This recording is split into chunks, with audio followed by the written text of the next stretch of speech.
Well, good Saturday morning. Welcome back to Martin's Koi Pond Aquatics and Fishing, and welcome to a very hot and sunny morning here in the UK, in the east of England, and the fish are looking very chilled and relaxed. You may notice a couple of things. There's no heron fence up at the minute. That's just for today. I've got friends coming for a barbecue, and I wanted the pond to be looking its best and not have the net up. Also, the goldfish are back in the pond and they're going to stay in the pond for now. I didn't like having them in the storage tank,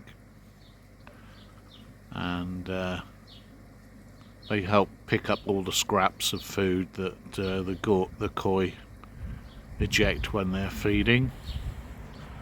I've also taken down the Screenmatic filter. I was having problems with discoloured water, and when I checked the Screenmatic, it was absolutely caked in muck, and I think that was discolouring my water. So I took it offline, and I run everything now through the Nexus, and the water's a lot clearer. There's a lot less suspended particles in the water, so I'm a happier fish keeper. Nothing much to tell you about the fish. They're all doing great, growing well, seem to be enjoying life in the pond. Been a little bit of chasing around in the evenings going on with this warmer weather, so I might get my first spawning this year, but we'll wait and see what happens. But I am still here. I am still keeping my pond. I am still enjoying it. I am still enjoying the hobby. But the pond is at a stage where there's no new fish going in. There's no new filtration, and there isn't really a lot to film to show you guys. And I'm not in the market of making films for making films just to keep, views, etc., ticking over. These YouTube videos are a record of the pond and its lifetime. I'm not bothered about how many subscribers I've got, although I do. That's not quite the right way to say it.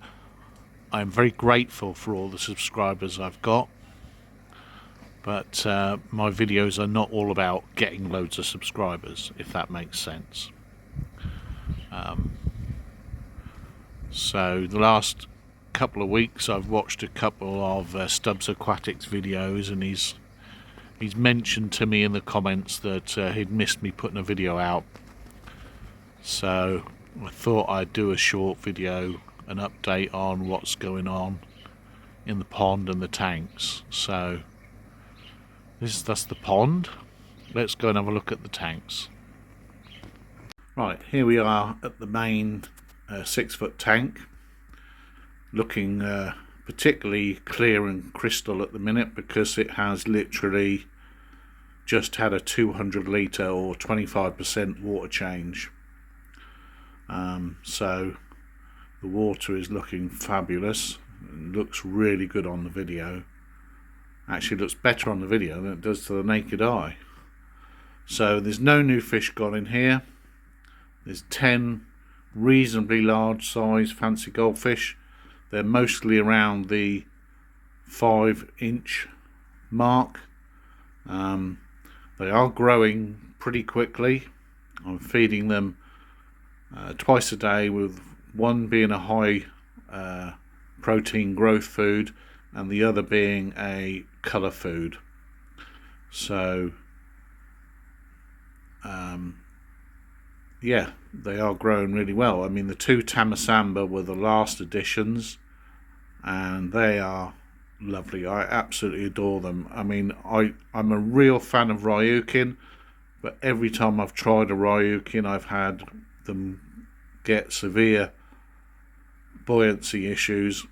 So having the Tamasamba has proven to be a way of having fish of that shape without the drama of the buoyancy issues.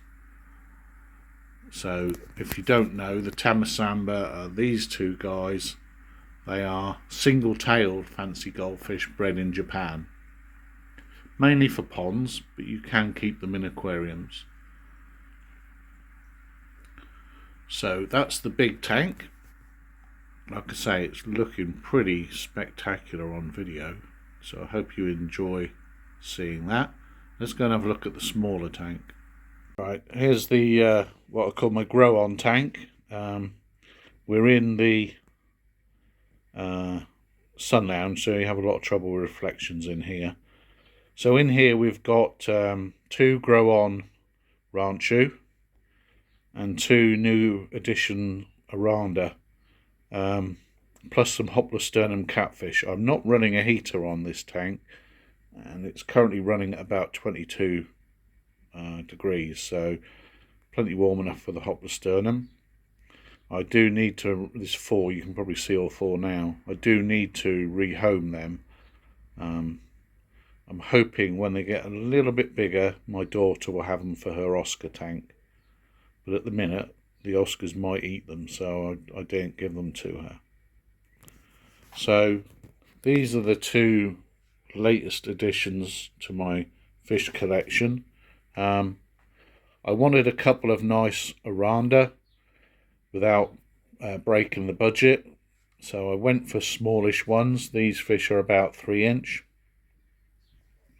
We have a nice orange Aranda with white fins, which I really like, and we have this red and white Aranda, which has got a bit of a red cap, but he's also got red in his fins, or she, I don't know what sex they are yet, but I like that one as well. And they weren't a lot of money from where I got them, and they just fitted the bill perfectly, so very pleased with them.